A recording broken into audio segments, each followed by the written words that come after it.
नमस्कार साथियों, स्वागत है आप सभी का सत्य एक्सेलेंट यूट्यूब चैनल पे। अभी आप इस स्क्रीन पे जो क्वेश्चन देख रहे हैं, ये क्वेश्चन आईटीएस सेकेंड ईयर के छात्रों के लिए जो कि नियमित क्वेश्चन बैंक से लिया गया है और परीक्षा के लिए काफ़ी इंपॉर्टेंट है। तो चलिए आज का क्वेश्चन स्टार्ट करते हैं। ये क्वेश्चन इलेक्ट्रीशियन ट्रेड के छात्रों के लिए है, जिसमें पहला क्वेश्चन यहाँ पर पूछा जा रहा है कि डीसी जनरेटर में एक्स के रूप में चिन्हित भाग का नाम क्या है? यहाँ पर जो इंडिकेट किया जा रहा है एक्स के रूप में, इसका नाम पूछा जा रहा है कि इसको किस नाम से जाना जाता है। तो इसको यहाँ पर बोला जाता है कम्यूटेटर राइजर। उससे पहले आप जान लीजिए, ये जो यहाँ पर फिगर बनाया गया है, ये आर्मेचर का स्लॉट है। तो कोई भी कंफ्यूजन आपको नहीं होना चाहिए। और कम्यूटेटर का कार्य होता है साथियों, एसी को क्या होता है, एसी से डीसी में बदलना। इसको भी आप ध्यान रखिएगा। सी ऑप्शन आपका सही हो जाएगा। आगे बढ़ते हैं, अगले क्वेश्चन को देखिए। क्वेश्चन नंबर 2 आपके सामने, जिसमें पूछा जा रहा है कि डीसी जनरेटर का नाम क्या है। यहाँ पर जो फिगर बनाया गया, इसी को देखकर आपको बताना है ये डीसी जनरेटर में कौन सा यहाँ पर है। जैसे कि A option differential long shunt compound है, या डिफरेंशियल लघु शंट यौगिक है, या नीचे ऑप्शन दिया गया संचयी लंबी शंट यौगिक, या डी ऑप्शन दिया गया संचयी लघु शंट यौगिक। तो मैं आपको सबसे पहले यहाँ पर फिगर को ध्यान से आप देखिए, मैं आपको बता देता हूँ इसमें क्या क्या दिया गया है, ताकि आप इसको आसानी से पकड़ पाएंगे। देखिए, इसमें जो आपको यहाँ पर देखने को मिला है, ये आपका आर्मेचर है। और यहाँ पर आपको एक वाइंडिंग देखने को मिलती है, जिसको फील्ड वाइंडिंग बोला जाता है। और यहाँ पर आपको एक और वाइंडिंग देखने को मिल रही है। और यहाँ पर जो आपको आर्मेचर के कोने कोने पर यहाँ पर दो बिंदु आपको देखने को मिल रहे हैं, छोटे छोटे, ध्यान से देखिएगा। इसको बोला जाता है ब्रश। क्या बोला जाता है साथियों? ब्रश। और इस फिगर को आप ध्यान से देखिए, ये जो फिगर यहाँ पर दिखाया गया, इसमें आप ध्यान से देखिएगा। इसमें आपको दो वाइंडिंग देखने को मिल रही है। एक वाइंडिंग आपका यहाँ है और एक वाइंडिंग आपका यहाँ है। तो दो वाइंडिंग है, और दो वाइंडिंग का मतलब होता है कंपाउंड जनरेटर। और धारा की दिशा को भी आप ध्यान से देखिए। धारा की दिशा आपको एक एरो इधर की तरह इसमें देखने को मिल रहा है, और ऊपर वाले जो वाइंडिंग है उसमें आपको इधर की तरह देखने को मिल रहा है। तो धारा की दिशा भी क्या है? विपरीत है। तो धारा की दिशा विपरीत है, तो ऐसे भी आप इसको पकड़ सकते हैं। तो ये आपका जो सही हो जाएगा साथियों, ऑप्शन नंबर 1 करेक्ट आंसर हो जाएगा। डिफरेंशियल लॉन्ग शंट कंपाउंड है, ये ऑप्शन आपका करेक्ट आंसर हो जाएगा। आगे देखिए अगले क्वेश्चन को। अगला क्वेश्चन आपके सामने क्वेश्चन नंबर 3, जिसमें पूछा जा रहा है कि डीसी जनरेटर में प्रेरित ईएमएफ की दिशा ज्ञात करने के लिए किस नियम का उपयोग किया जाता है। वेरी वेरी इंपॉर्टेंट क्वेश्चन है। देखिए, डीसी की यहाँ पर बात करें डीसी जनरेटर की, तो डीसी जनरेटर में क्या होता है साथियों, जो यहाँ पर होता है राइट हैंड, और मोटर में क्या होता है आपका लेफ्ट हैंड रूल होता है। तो यहाँ पर डीसी जनरेटर में प्रेरित ईएमएफ की दिशा ज्ञात करने के लिए हम किस चीज़ का प्रयोग करेंगे? जनरेटर की केस में जब पूछा जाएगा तो राइट हैंड रूल का प्रयोग करेंगे, और जब मोटर की केस में पूछा जाएगा तो लेफ्ट हैंड रूल का प्रयोग करेंगे। तो यहाँ पर हमसे यहाँ पर पूछा जा रहा है जनरेटर की केस में, तो यहाँ पर हमारा जो सही दिया गया, यहाँ पर राइट हैंड रूल कौन सा ऑप्शन दिया गया? तो बाएं हाथ का नियम। और नीचे आप आएंगे तो आपको यहाँ पर फ्लोमिंग के दाहिने हाथ का नियम देखने को मिल रहा है। तो ये आपका फ्लोमिंग राइट हैंड रूल जो ऑप्शन नंबर डी दिया गया है, ये आपका करेक्ट आंसर हो जाएगा। बस इसमें आपको एक चीज ध्यान रखना है कि यदि आपसे जनरेटर की केस में पूछा जाएगा तो राइट हैंड रूल आप इसमें सही मारेंगे, और जब आप पे मोटर में क्वेश्चन पूछा जाएगा तो आप इसको लेफ्ट हैंड रूल मारेंगे। और ये आपका यहाँ पर कंफ्यूजन आपको खत्म इसलिए यहाँ पर कर रहा हूँ, क्योंकि इसमें ज़्यादातर जो छात्र हैं इसी को यहाँ पर ज़्यादातर कंफ्यूज हो जाते हैं ऐसे क्वेश्चन में। आगे बढ़ते हैं, अगले क्वेश्चन को देखिए। अगला क्वेश्चन आपके सामने, जिसमें पूछा जा रहा है कि डीसी जनरेटर में उत्पन्न ईएमएफ की गणना करने के लिए किस सूत्र का उपयोग किया जाता है। सूत्र तो आपके सामने यहाँ पर बहुत सारे देखने को मिले हैं, जैसे कि यहाँ पर फाइव जेड एन अपान 60, और यहाँ पर अदर अदर बहुत सारे सूत्र है। लेकिन इसमें जो आपका सही दिया गया वो आपका यहाँ पर दिया गया है 5ZN P/60A, ऐसे भी लिख सकते हैं। और कभी कभी आप देखेंगे तो आपको यहाँ पर ये जो है यहाँ पर लिखा हुआ नहीं देखने को मिलेगा।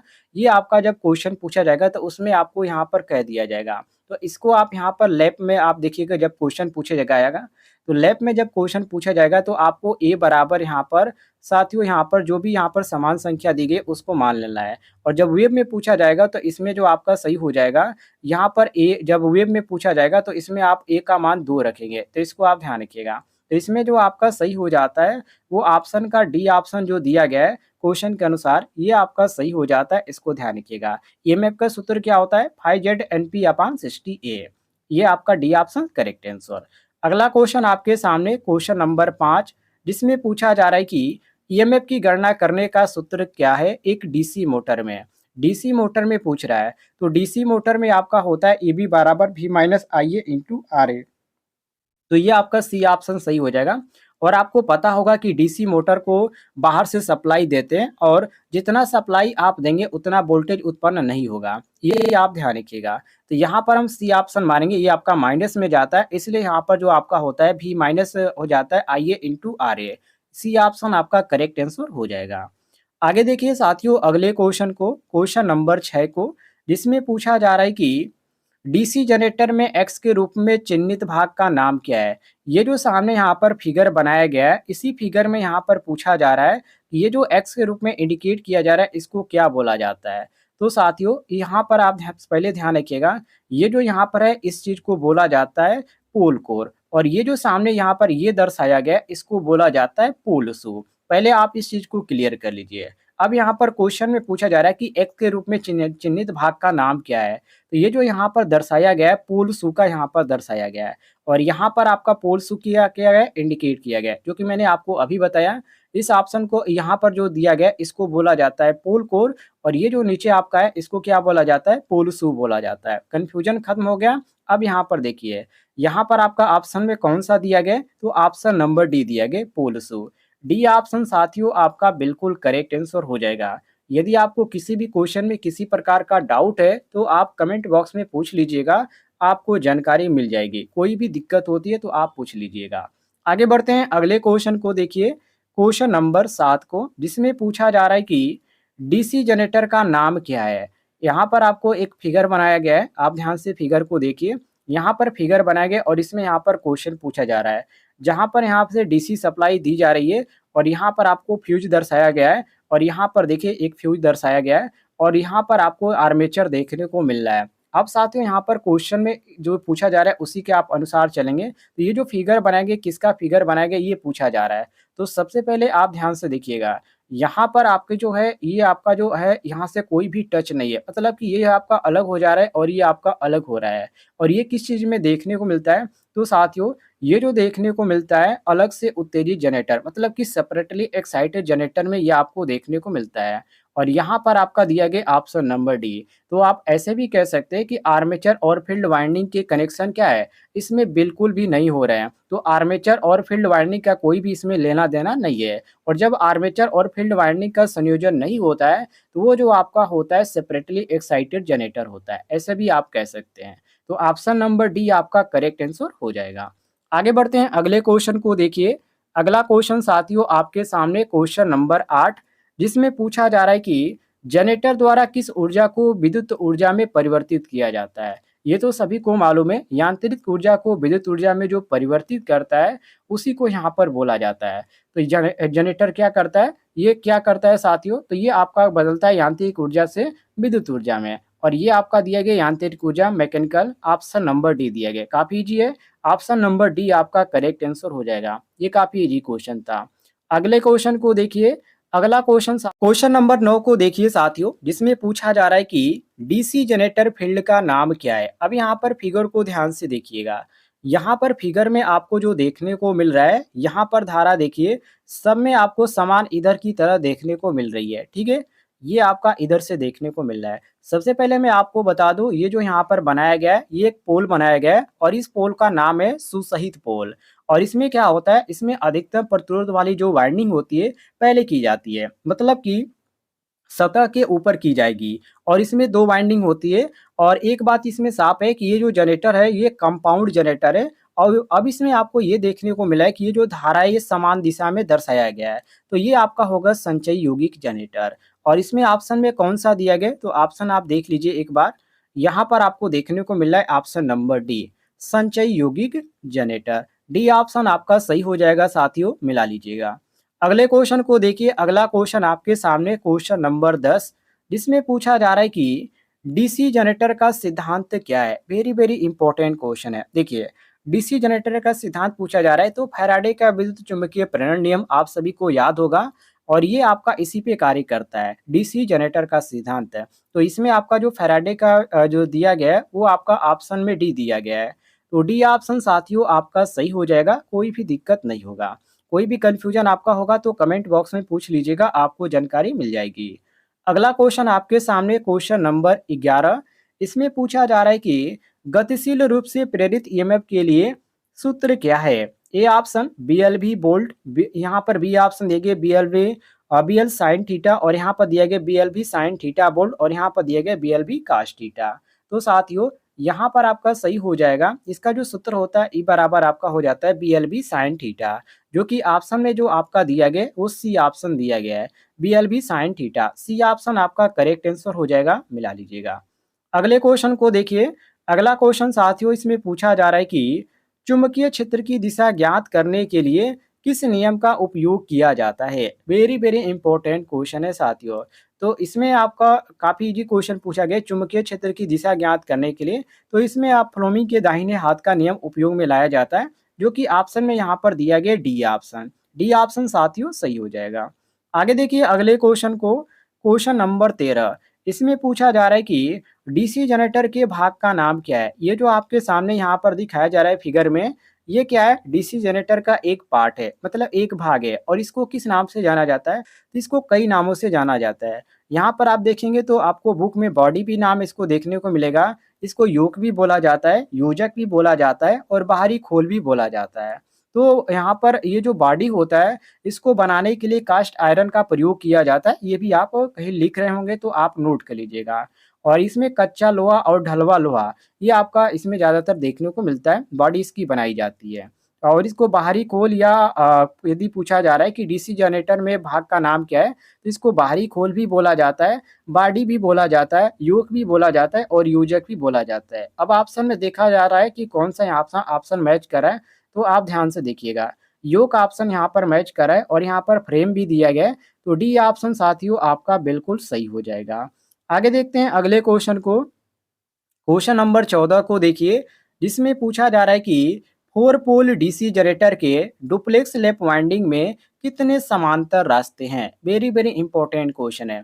जैसे कि यहाँ पर 4 पोल में पूछ रहा है कि 4 पोल डीसी जनरेटर में या डीसी जनरेटर की डुप्लेक्स लैप वाइंडिंग में कितने समांतर रास्ते हैं। अब यहाँ पर देखिए, जब ऐसा क्वेश्चन आपसे पूछा जाए तो बिल्कुल आपको घबराने की कोई जरूरत नहीं है। आप एक सूत्र ध्यान रखिएगा, पोलों की संख्या, ठीक है, पोलो की संख्या आप यहाँ पर से लिख लीजिए, पोलो की संख्या गुणे जो यहाँ पर पूछा जा रहा है प्लेक्स है। तो इसमें कितना पूछा जा रहा है? यहाँ पर पूछा जा रहा है 4 प्लेक्स है। तो पोलो की संख्या इसमें कितना दिया गया है? इसमें क्वेश्चन में कह रहा है कि 4 पोल डीसी जनरेटर में डुप्लेक्स, डुप्लेक्स का मतलब क्या हो गया? यहाँ पर 2। और जब सिंप्लेक्स पूछा जाए तो उसमें आप 1 से गुणा करेंगे, और जब ट्रिप्लेक्स पूछा जाए तो 3 से गुणा करेंगे, और एक आपका होता है कोऑर्डिनेट जिसमें 4 से गुणा किया जाता है। तो इसमें डुप्लेक्स पूछा जा रहा है, और कितनी संख्या यहाँ पर दी गई है? तो पोलो की जो यहाँ पर संख्या दी गई है 4 पोल दिए गए हैं। तो 4 गुणे आप 2 कीजिए, डुप्लेक्स पूछा गया है तो ये आपका 8 ही आ जाएगा। और इसमें साथियों आपका सही मैच कर रहा है वो ऑप्शन नंबर सी मैच कर रहा है, ध्यान रखिएगा। आगे देखिए अगले क्वेश्चन को, क्वेश्चन नंबर 15, जिसमें पूछा जा रहा है कि डीसी जनरेटर के भाग का नाम बताइए। ये जो डीसी जनरेटर का भाग है इसको किस नाम से जाना जाता है? तो ये जो साथियों यहाँ पर बनाया गया फिगर, ये आर्मेचर का कोर है, और इस पर खांचे यहाँ पर काटे गए आप देख सकते हैं। और डीसी मशीन के ये जो खांचे होते हैं ये 3 प्रकार के आपको देखने को मिलते हैं। एक आपका होता है क्लोज, और दूसरा आपका सेमी क्लोज होता है, और तीसरा आपका ओपन होता है। तो इसका यहाँ पर कुछ इस तरह नाम होता है। अब यहाँ पर क्वेश्चन में ये पूछा जा रहा है कि जनरेटर का नाम बताइए। तो साथियों यहाँ पर देखते हैं कौन सा ऑप्शन मैच कर रहा है। तो यहाँ पर देखिए armature core lamination, option number आपको डी देखने को मिल रहा है। डी ऑप्शन साथियों यहाँ पर क्वेश्चन के अनुसार बिल्कुल करेक्ट आंसर हो जाएगा, मिला लीजिएगा। अगले क्वेश्चन की ओर बढ़ते हैं। क्वेश्चन नंबर 16 को देखिए, जिसमें क्वेश्चन नंबर 16 में पूछा जा रहा है कि डीसी जनरेटर में इंटरपोल कैसे जुड़े होते हैं? ए ऑप्शन आर्मेचर के साथ श्रृंखला में, बी ऑप्शन आर्मेचर के साथ समांतर में, सी ऑप्शन शंट फील्ड के साथ श्रृंखला में, और डी ऑप्शन दिया गया शंट फील्ड के साथ समानांतर में। तो साथियों इंटरपोल को क्या बोला जाता है? अंतर्ध्रुव भी बोला जाता है, अंतर्ध्रुव कुंडलन भी बोलते हैं। और इंटरपोल वाइंडिंग जो होती है साथियों, इंटरपोल वाइंडिंग के जो कनेक्शन होते हैं वो आर्मेचर के श्रेणी क्रम में होते हैं। और कनेक्शन क्यों किया जाता है? तो आर्मेचर वाइंडिंग जो होता है दोस्तों, वो जो होता है कम्यूटेशन जो प्रभाव होता है, अधिकतम जो कम्यूटेशन प्रभाव होता है, उसको समाप्त करने के लिए किया जाता है। और क्वेश्चन में हमसे ये पूछा जा रहा है कि डीसी जनरेटर में इंटरपोल कैसे जुड़े होते हैं केवल। तो ये जो जुड़े होते हैं, किस क्रम में जुड़े होते हैं? तो ये आर्मेचर के साथ श्रृंखला में जुड़े होते हैं। तो ऑप्शन नंबर ए हमारा करेक्ट आंसर हो जाएगा। आगे देखिए अगले क्वेश्चन को, क्वेश्चन नंबर 17, जिसमें पूछा जा रहा है कि एक स्व उत्तेजित डीसी जनरेटर में विशिष्ट चुंबकत्व की आवश्यकता क्या है? वेरी वेरी इंपॉर्टेंट क्वेश्चन है साथियों। देखिए दोस्तों, सेल्फ जनरेटर कब होता है? सबसे पहले आप इसको जान जाएंगे, उसके बाद आप इसको आसानी से पकड़ पाएंगे, क्योंकि वो उसी चीज को यहाँ पर पूछा जा रहा है, सेल्फ एक्साइटेड जनरेटर के बारे में। तो सेल्फ जनरेटर कब होता है? जब अपने आप जनरेटर स्टार्ट होकर वोल्टेज बनाना स्टार्ट कर दे, तो उस जनरेटर को हम बोलते हैं सेल्फ जनरेटर। अब यहाँ पर क्वेश्चन में ये पूछा जा रहा है कि एक स्व उत्तेजित डीसी जनरेटर में अवशिष्ट चुंबकत्व की आवश्यकता क्या है? तो देखिए, यहाँ पर स्टार्ट होने के लिए यहाँ पर इसकी जरूरत होती है, मतलब कि वोल्टेज बनाने के लिए जनरेटर में अवशिष्ट चुंबकत्व की आवश्यकता होती है। और यहाँ पर आपका जो सही दिया गया वो ऑप्शन में ए दिया गया है, वोल्टेज का निर्माण करने के लिए। ऑप्शन नंबर ए साथियों हमारा करेक्ट आंसर हो जाएगा, मिला लीजिएगा। आगे बढ़ते हैं अगले क्वेश्चन को, देखिए क्वेश्चन नंबर 18 को, जिसमें साथियों क्वेश्चन नंबर 18 में यहाँ पर पूछा जा रहा है कि डीसी मशीनों में वे कौन से दो बिंदु हैं जो ब्रश संपर्क प्रतिरोध को मापते हैं? वेरी वेरी इंपॉर्टेंट क्वेश्चन है। देखिए साथियों, आपका एक होता है कंट्रैक्ट रेजिस्टेंस। क्या होता है साथियों? एक होता है कंट्रैक्ट रेजिस्टेंस। और सबसे पहले आप ये जान लीजिए कि ब्रश और जो कम्यूटेटर होता है, इसके बीच ही ये प्रतिरोध को हम क्या बोलते हैं? कंट्रैक्ट रेजिस्टेंस बोलते हैं। और क्वेश्चन में ये यहाँ पर पूछा जा रहा है कि डीसी मशीनों में वो कौन से दो बिंदु है जो ब्रश संपर्क, मतलब कि यहाँ पर उसी चीज की बात कर रहे हैं, कंट्रैक्ट रेजिस्टेंस की, कि संपर्क प्रतिरोध को मापते हैं। तो साथियों इसको बोला जाता है, ब्रश और कम्यूटेटर के बीच जो प्रतिरोध होता है उसी को कंट्रैक्ट रेजिस्टेंस, जो कि ऑप्शन में यहाँ पर दिया गया सी ऑप्शन। सी ऑप्शन आपका क्वेश्चन के अनुसार करेक्ट आंसर हो जाएगा। आगे बढ़ते हैं अगले क्वेश्चन को, देखिए क्वेश्चन नंबर 19 को, जिसमें पूछा जा रहा है कि किस वोल्टेज ड्रॉप को एक्स के रूप में चिन्हित किया गया है? अब यहाँ पर एक्स के रूप में जो चिन्हित किया गया इसको यहाँ पर पूछा जा रहा है। तो देखिए, ये जो आपका है यहाँ पर IL दर्शाया गया है और यहाँ पर एक्स दर्शाया गया है, और यहाँ पर आपको सारी चीजें देखने को मिल रही है। अब एक चीज इसमें ध्यान रखिएगा, इसमें आपको जो लोड यहाँ पर देखने को मिल रहा है, इसका मान यहाँ पर क्या हो रहा है? यहाँ पर आपको ड्रॉप होगा। तो ये किस समय ड्रॉप होगा? जब लोड का मान बढ़ाएंगे तो आर्मेचर रिएक्शन होगा, और आर्मेचर रिएक्शन के कारण साथियों जनरेटर अपने वोल्टेज में कमी आपको देखने को मिलेगी। तो जनरेटर अपने वोल्टेज में क्या होगा? उसके में कमी होता है। तो आर्मेचर जो रिएक्शन होते हैं इसमें दो प्रभाव हो जाते हैं, एक आपका चुंबकन प्रभाव होता है और दूसरा होता है चुंबकीय विच्छेद प्रभाव। तो इन दोनों को भी आप ध्यान रखिएगा। बाकी हम क्वेश्चन के अनुसार यदि चले, कौन सा ऑप्शन यहाँ पर सही होता है? तो ऑप्शन नंबर यहाँ पर आपको सी देखने को मिल जाता है, आर्मेचर रिएक्शन ड्रॉप। तो ये आपका सी ऑप्शन सही हो जाएगा। अगला क्वेश्चन आपके सामने क्वेश्चन नंबर 20, जिसमें पूछा जा रहा है कि कंपाउंड जनरेटर का नाम क्या है यदि शंट फील्ड आर्मेचर के साथ समानांतर में जुड़ा हुआ है? तो उसको लघु शंट यौगिक बोला जाता है। ये आपका डी ऑप्शन सही हो जाएगा। यहाँ पर देखिए डी ऑप्शन दिया गया है।